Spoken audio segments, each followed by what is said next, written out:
Okay, so now we're going to read chapters 3 and 4 of the Wright brothers. Chapter 3, Building a Wagon. The Reverend Milton Wright came home a few days later. Before he had his coat off, he had to look at the new sled. He had to hear the story of how it had been made and how it was the fastest sled on the big hill. "I let the boys use your tools," Susan Wright said. There was a moment of silence. Reverend Wright liked to make things. He'd even made a typewriter once. He was very proud of his shining chisels and sharp saws and of his clean workbench out in the barn. "You let the boys use my tools?" He was amazed. "Yes, Father," Susan Wright said, while Will and Orv stood there feeling very nervous. Without another word, he turned and left the room. They heard him walking across the yard to the barn. It was 10 minutes before he returned.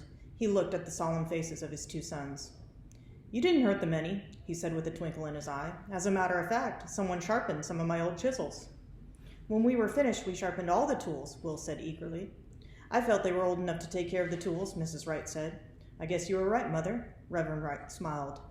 "We want to use them again," Orv blurted out. "We want to make our sled steer." "We want to build a rudder," Wilbur explained. "Who ever heard of a rudder on a sled?" their father wanted to know. "Father, we saw a picture of a boat in one of our school books," Wilbur said. "It had a rudder at the back. Maybe we can make a rudder that will steer our sled." "Well, I don't know," his father said doubtfully. "But look, Father." Wilbur ran to his father's desk and picked up a large piece of paper from it. "See, we drew a lot of pictures of a rudder, and we think this one is the best." "Let me see it." Reverend Wright looked at the neat drawing of a rudder. The measurements were all there in tiny penciled figures. It was to be a wooden rudder with a tiller. The rudder was attached to the back of the sled by 2 iron rings. Reverend Wright looked at his wife quickly. "Bless my soul," he muttered. "They have your gift for drawing." "They did this by themselves," she said proudly. "I didn't help them." "It looks all right to me," Reverend Wright said. "If it's right on paper, it'll be right when you make it," Wilbur said stoutly. "And we made a lot of drawings before we settled on this one." "Where will you get the 2 iron rings?" their father asked. "At the junkyard," Wilbur said. "Mr. Carmody gave them to us. And Father, when winter is over, we're going to work for him. We're going to build a wagon and collect junk from the farmers and bring it to him." "Well, one thing at a time. First see how your rudder works out," their father said. "But Father," Wilbur hesitated. "I know, the tools," his father supplied, laughing. "Go on, boys, use the tools, but don't get hurt." Soon the rudder wasn't just a drawing. It came into being out of the barn, and when the boys attached it to the back of the sled, it just fitted. Once again, the boys learned the truth of what their mother had said. They had been right to take so much time on their drawing. That afternoon, they tried the sled on the big hill. The other boys looked with curiosity at the odd thing attached to the back of the Wright boys' sled, but they didn't laugh. They would never laugh at the Wright brothers again. The sled, with Will holding the tiller, started to speed down the hill. Will turned the rudder and the sled swerved to the left. He turned it again and the sled swerved to the right.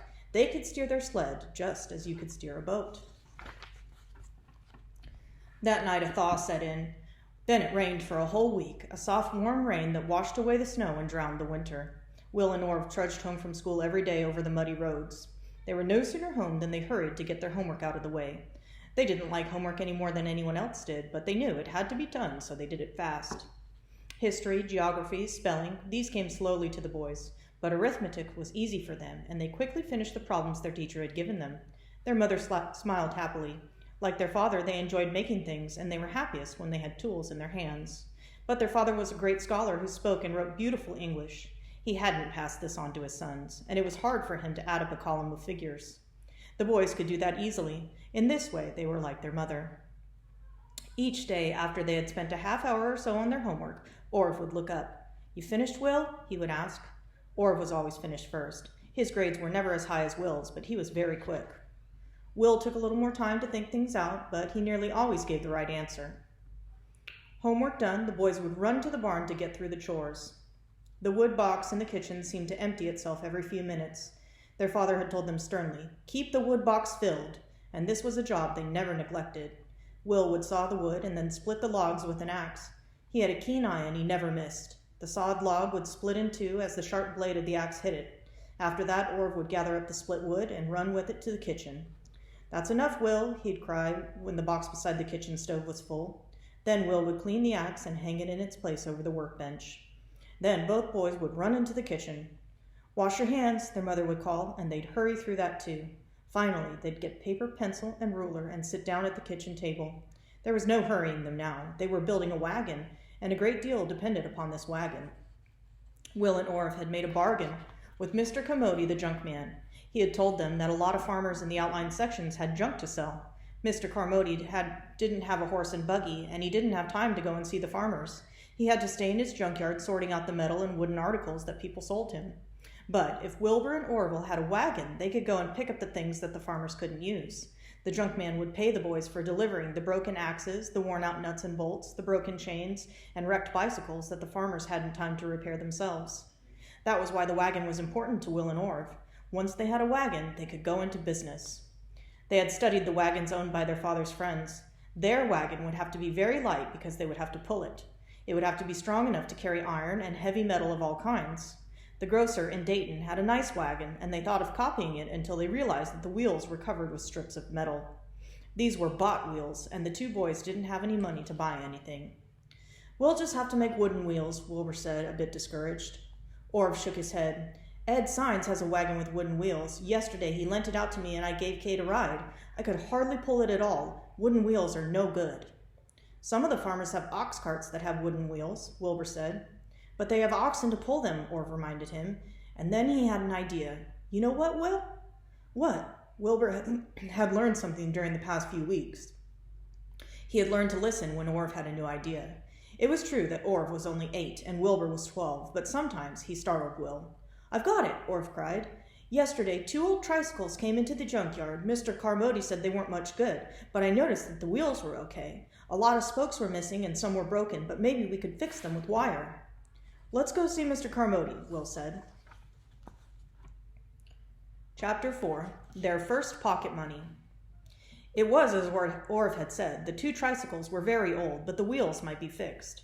A lot of work had to be done, and it wouldn't be worth Mr. Carmody's time to fix them. Will and Orv told him they needed the wheels for their wagon, and Mr. Carmody smiled and said, "Suppose you fix the wheels, how are you going to attach them to your wagon?"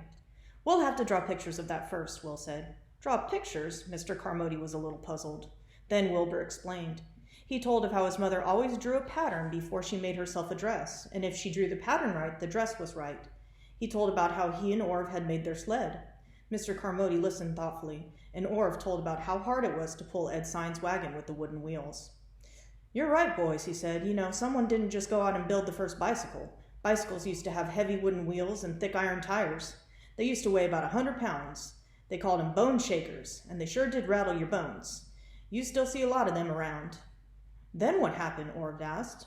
"Well, some smart Frenchman started studying the bicycle," Mr. Carmody said. "He figured if you could make a lightweight bicycle, it would be easier to work it. You wouldn't get tired so fast. So he sat down and drew a bicycle that would be lighter than the old bone breaker. He drew a light metal wheel with solid rubber tires cemented to the rims and wooden spokes. He had someone make it up for him, and it weighed half of what the old type bicycle weighed, and it went a lot faster." "But now bicycles have wire spokes," Will said. Mr. Carmody nodded. "Some other fellow, an American this time, sat down and drew a wheel with wire spokes. That made it lighter and stronger. When he finished his drawing, he said, 'That will make the bicycle better and stronger. That bicycle would carry 10 times its own weight.' And he had some mechanic make one, and by golly, the man was right." "His drawing was right, so the bicycle was right," Will said. Mr. Carmody nodded. "Now, you've seen me on my bicycle. I weigh exactly 200 pounds, and my bicycle weighs just 20 pounds. You see, it carries 10 times its weight. You make your wagon right, and it'll carry 10 times its weight. Now take those 2 old tricycles home with you and see if you can fix up those wheels. You'd better let me give you some heavy wire and take some axle grease with you, too. Those old wheels will stand a lot of grease." Orv and Will hurried home, lugging the old tricycles. They had 1 big wheel in front and 2 smaller ones in the back. And they put the tricycles in the barn and ran to the house. As they sat at the kitchen table, full of ideas now, Ed Sines called in through the open window. "Come on, we're going fishing." "We got things to do," Will said, winking at Orv. Neither Ed nor Chauncey Smith nor the other boys could understand why Will spent so much time with Orv. Why, Orv was 4 years younger, yet Will treated him as if he were Will's own age. So Ed and Chauncey went fishing, and the Wright brothers leaned over their drawing. Their mother came in and sat with them, but she was smart. She didn't offer advice, not unless it was asked of her. And finally, they did ask her what she thought of their plan to attach the wheels to their wagon. They had found 2 axles that fitted tightly into the hubs of the wheels. Mrs. Wright shook her head. "Too much friction," she said. "Friction?" Orv looked puzzled. He had never heard that word. You rub two sticks together. That's friction, she explained. Rub them long enough, and what happens? They wear out, Orv said promptly. Well, the way you have these wheels fixed, she explained, the hub of the wheel will keep rubbing against the axle, and before you know it, the wheel will be worn out. There's too much friction. You can't get rid of all the friction, but you can lessen it. Maybe it'll work if you polish the end of the axle and polish the inside of the hub, and then load it with axle grease. Within a week, they had their wagon finished. It was spring now, and farmers were clearing out woodsheds and barns. Their wives, too, were having their annual spring cleaning, and that meant throwing junk out of the closets, cellars, and attics. Every day after school, Will and Orv hurried home, got their wagon, and hauled it down the road out into the open country. Just before it was dark, they'd come back with all kinds of odd-looking things in their wagon. When summer vacation came, they went right out after breakfast and were away all day. Mr. Carmody paid them well for the junk they collected, and now, for the first time in their lives, they had pocket money. Orv and Will divided all the money they made, but what would they do with it? Once in a while, on a Saturday, they'd go to the candy store. There, they'd buy a few all-day suckers or lemon drops or licorice sticks, but they worked too hard for their money to throw it all away on candy. They decided to buy a kite. They'd never had a bought kite before. At the general store in Dayton, they looked the kites over. The box kites cost too much. The ordinary kites cost 40 cents, and after long deliberation, they picked one out. That afternoon, they went to the big hill with the boys. Their kite was all right. It was as good as Ed Sines, but it wasn't any better. And like all kites, it had the habit of suddenly diving, usually into a tree. I bet we can make a kite as good as this one, maybe better, Orv said. Wilbur looked thoughtful. They'd made a sled and a wagon. Why not a kite?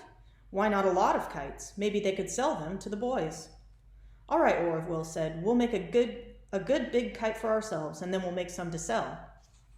The wind was very strong that afternoon. As Orv held the kite string, a sudden gust of wind almost pulled it out of his hand. You know, Will, Orv said, chuckling, maybe we can make a kite big enough to lift us right up into the air.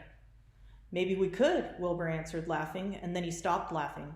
By golly, someday we'll do that. Imagine being way up in the air hanging to a kite, Orv said. Like a bird, Will went on. But birds have wings, Orv said. Well, we'll make our own wings, Wilbur said. Kites will be our wings. Someday, Orv. Someday. And that's the end of the chapter.